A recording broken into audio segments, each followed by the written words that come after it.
It's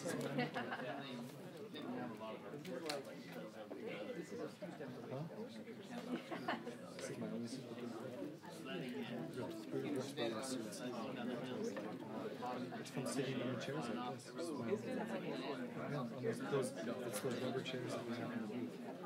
It wears down. Yeah, I'm just sitting there. I both are fast.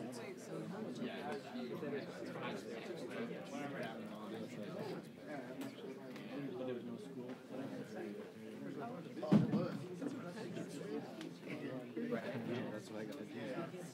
That's expensive too. Go to just I spent like $3,000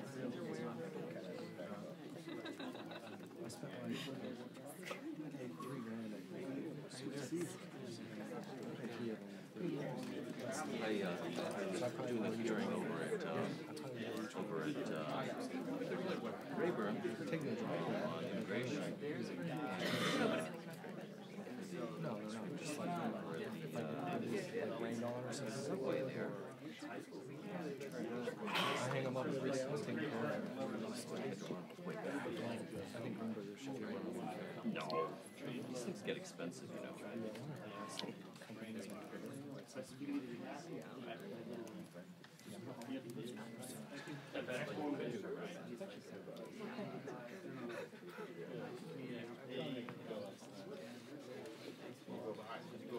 Little higher. Hey, Dylan, is it good height for your boss? Let me know when you're not there. I just don't want to be too high. Right. Push the mic down. Push the microphone. There you go. That's it. I changed my mind. What do you think it is? I'm always more confused. Because I get a white balance off the card over it. Yeah.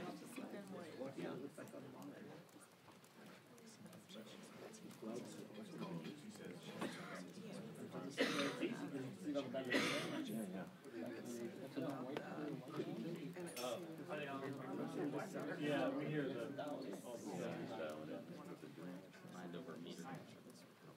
Mind over Scotty's over today. You're good at it. You're in charge. That's true, actually. She's left her office? But do not get the red. Sounds like NBC is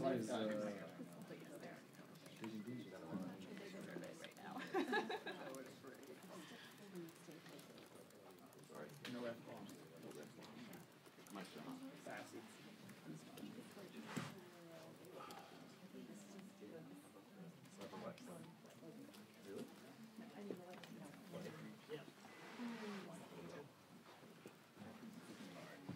Reset the shot clock? Yep. Yep. TV time out. Right? TV time out. Wow. No, that's you see the official. That's TV time. He's in the green room.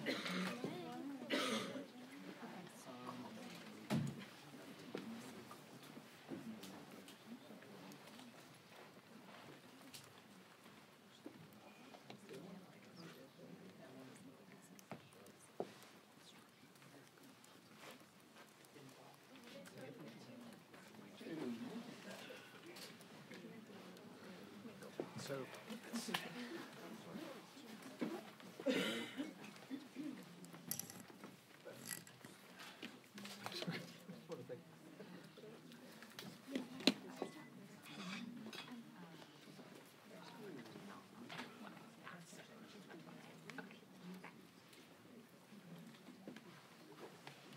it's amazing that Sarah's the only person with cuts cam today. Where all the other networks usually have live cuts. Well, I didn't see the camera. You just showed up too. Oh, you're using. Tell.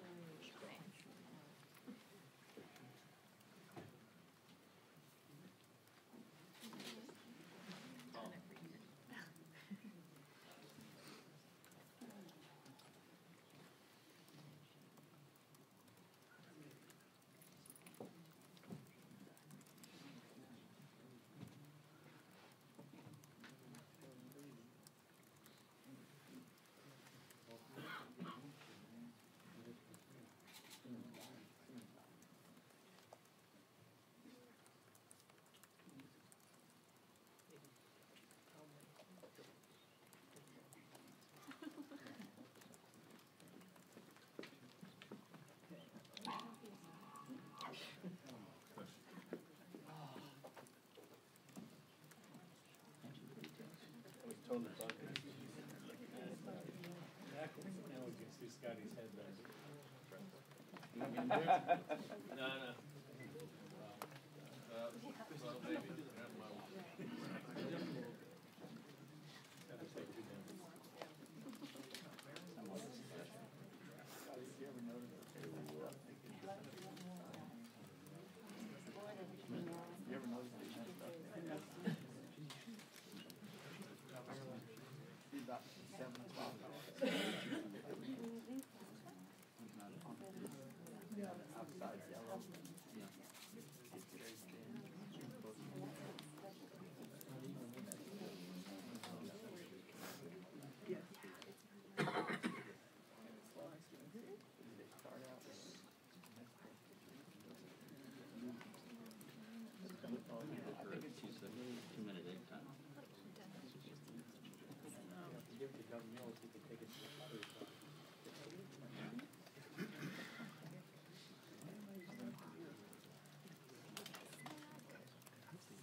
Hey, it's John. So Allie's gonna shoot the so I know Howard and Alden were really interested. Is there no ENG camera? Photo montage, I guess that's what you're talking about.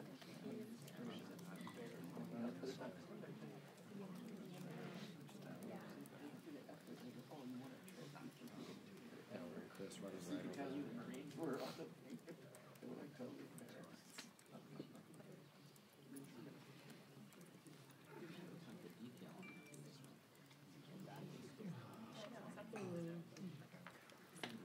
What's the house triangle one? What time is that actually? Okay. Cool.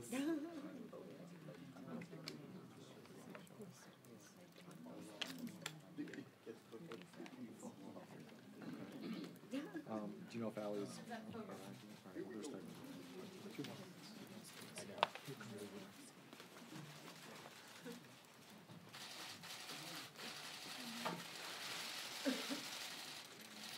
Good morning. It was a big crowd at the prayer breakfast this morning, and lots of friends to see, so my apologies for running later today. We've had quite a week. Here we are now, 1 month into our majority. Our committees are appointed, they have reorganized, and they're having hearings. True to our For the People agenda, we've started our hearings on lowering health care costs by reducing the cost of prescription drugs.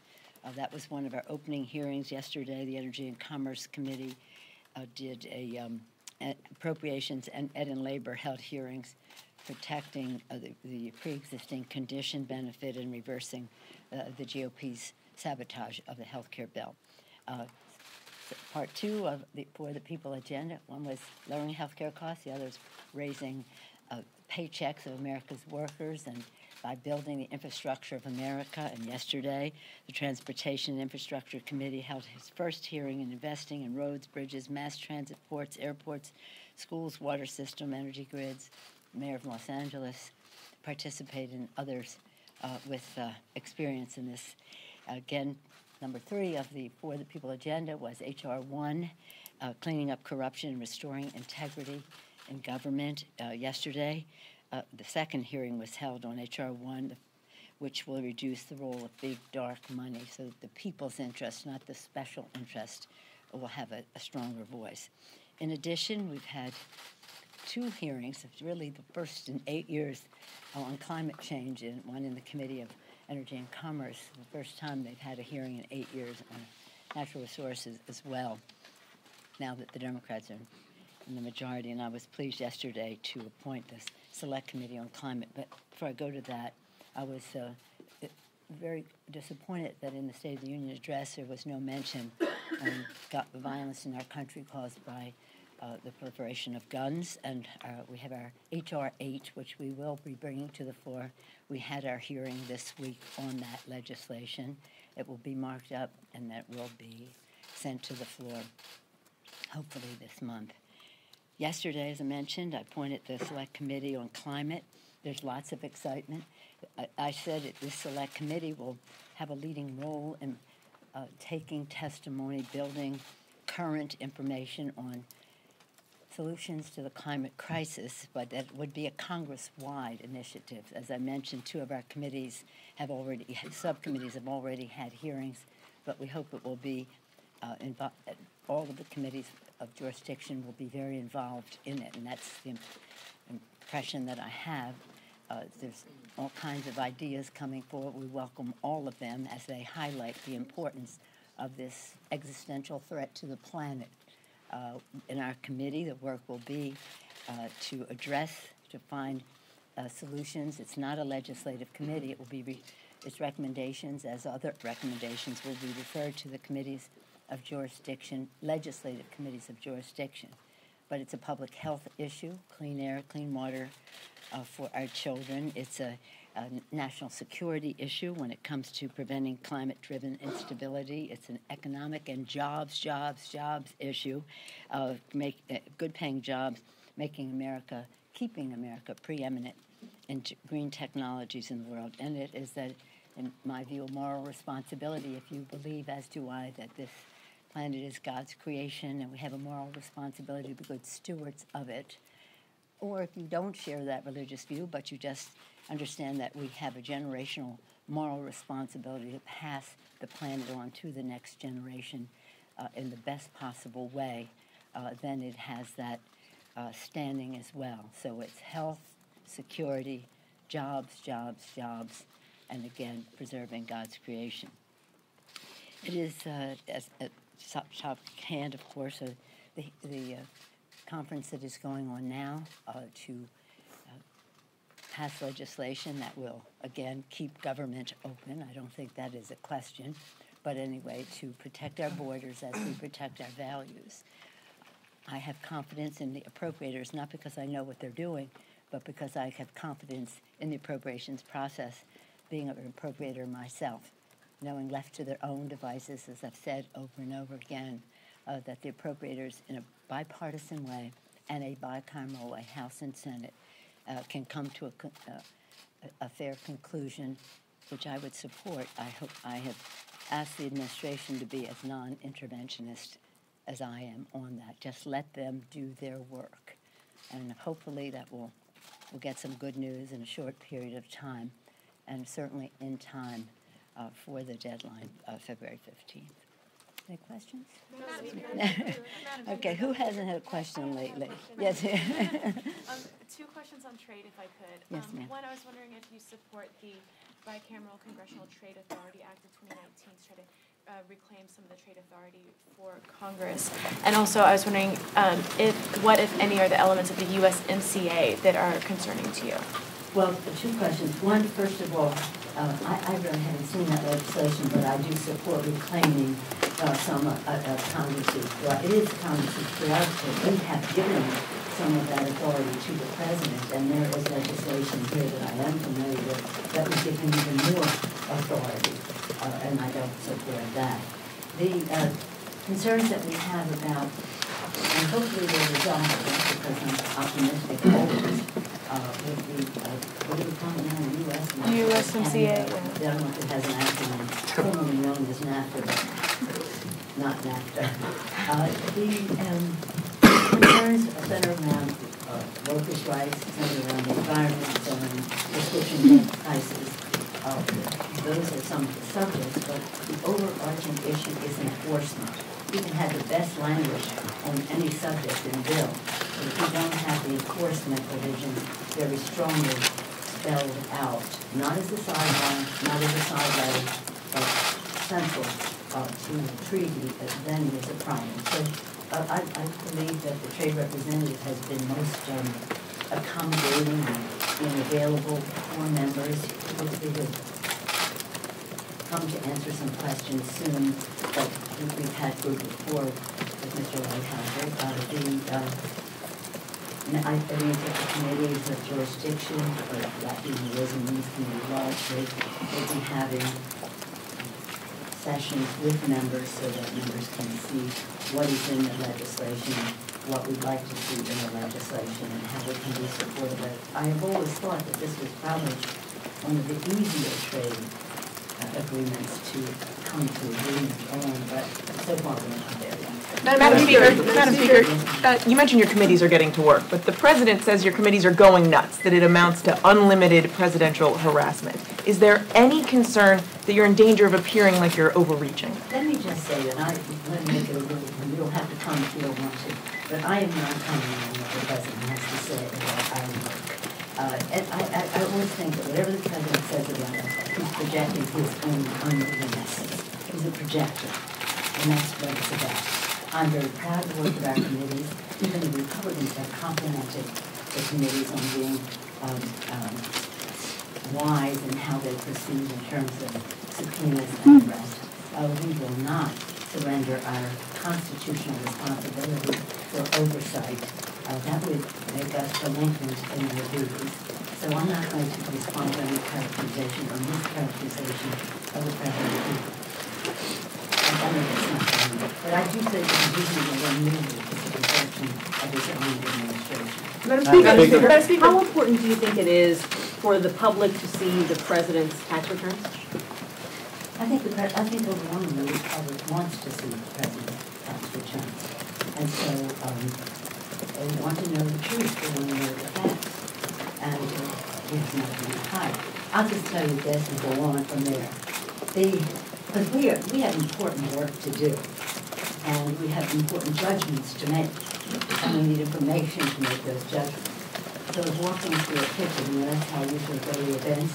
I haven't been in a hotel lobby, I don't know how long, I was going through the garage to the kitchen, and this is, so it was a Martin Luther King Day in San Francisco, going to the kitchen for the event, for the breakfast, and one of the people working in the kitchen said to me, I have to tell you this. When the President says that the Mueller investigation is going on too long, you just say back to him, not as long as your tax audit, Mr. President. I thought those were words of wisdom. Madam Speaker, some have said that you haven't moved fast enough on the tax returns, trying to demand them. What do you say to those critics? You have to be very, very careful as you go forward. As I said, we are in our first month, and the committees have been appointed, they have organized, they are prioritizing their work. And in terms of the tax rate, it's not a question of just saying a letter. You have to do it in a very careful way, and the chairman of the committee will be doing that. Madam Speaker. There's some patience because people want to know that answers the question, but we have to do it in a very careful way. Madam Speaker. Thank you. Good morning. With everything that's been going on with Virginia, the governor, the lieutenant governor, the attorney general here, Virginia's a swing state, important politically. You won several states there in the House. Does what's going on, does that filter down and damage the national Democratic brand in any way, considering issues of race or sexual assault, harassment? Virginians will resolve their issues that they have there. It's sad because they have very talented leaders there, but they have to have the confidence of the electorate, and they have to have the confidence of the legislature that they have to work with. But I'll leave that up to them. I have enough to do here without getting involved in affairs of Virginia. Madam Speaker, today a number of Democrats unveiled their Green New Deal proposal. It's quite wide-ranging. They're talking about curbing air travel. They're talking about retrofitting every building in the country. What's your reaction to that? And can you talk about your own approach to climate legislation, and is it informed by the experience you had in 2009 and 2010 with the Clean Energy and Security Act? I thank you for the question because many of you don't know, but when I was Speaker, my flagship issue under President Bush was climate, addressing the climate crisis and increasing energy independence. standards for our country. Under President Bush, in a bipartisan way, we passed one of the biggest energy bills in the history of our country. It was like taking millions of cars off the road, raising the emissions standards, and many good features in it, including a compromise between us. He wanted nuclear, I wanted renewables. We came to agreement and had a magnificent signing ceremony. Many of the authorities that President Obama used as president to address the issues of pollution and climate were authorities that were in that legislation. So I'm very, very proud of that. So now, when we lost the majority, the Republicans dismantled all of the greening of the Capitol, some of the leadership symbols that we wanted to put out there, but also some of the policies that we had. So here we are again. I'm forming a select committee. It's a different world since then. Technology has advanced, so information is available and communicated more readily. People have to be up to date in terms of hearing from our national security experts on the challenges to stability in the world, the climate crisis. And I can go into detail if you want me to. But in addition to that is the jobs issue, as I said, making us preeminent in the world in terms of green technologies. And as we build the infrastructure, which is part of our Weather People agenda, we want to do so in a green, informed way. So, and it's a public health issue. It's a clean air, clean water, a moral issue to leave the planet in better shape than we found it. To follow up, is the Green New Deal proposal a useful baseline for those efforts? Quite frankly, I haven't seen it, but I do know that it's enthusiastic, and we welcome all the enthusiasms that are out there.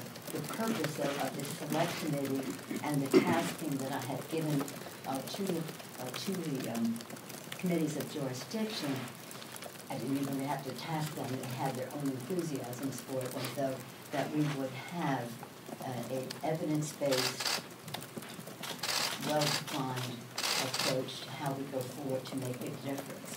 Because even then, in 2007, when we passed the first energy bill, but then continuing that debate under President Obama, it was getting too late. And now we're well past that time. So time is of the essence. We welcome the enthusiasm that is there. The Green New Deal points out the fact that the public is much more aware of the challenge that we face, and that is a good thing because the public sentiment will help us pass the most bold, common denominator, bold initiatives with the interest in, again, saving the planet while we create jobs, protect the health of our children, and pass the planet on a very serious way. I'm very excited about it all, and I welcome a Green New Deal and any other proposals that people have that. So, thank you.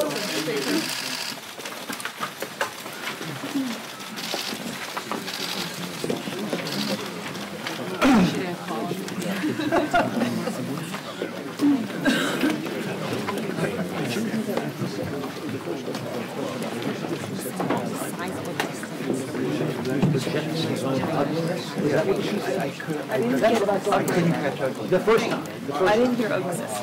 She said something. I thought she said, did she say she's projecting his own ugliness? Is that what you guys heard? The first one, the second time. The first time, unruliness.